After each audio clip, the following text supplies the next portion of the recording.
Swachhandhra corporation chairman Pattabhi మాట్లాడుతున్నారు. Live చూద్దాం.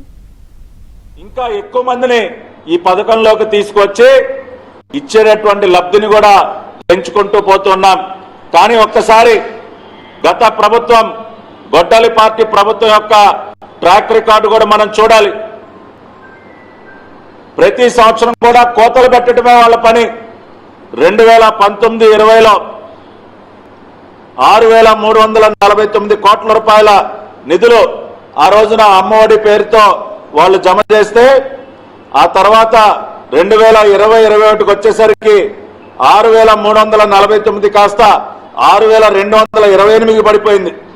ఆ తర్వాత ఒక సంవత్సరం పూర్తిగా ఎగ్గొట్టారు. 22-23కి వచ్చేసరికి 5,775 కోట్లకు పడిపోయింది. 23-24కి వచ్చేసరికి ఇంకా తగ్గిపోయి 5,440 కోట్లకి పడిపోయింది. అంటే ప్రతి సంవత్సరం కూడా కోతలు పెట్టడమే.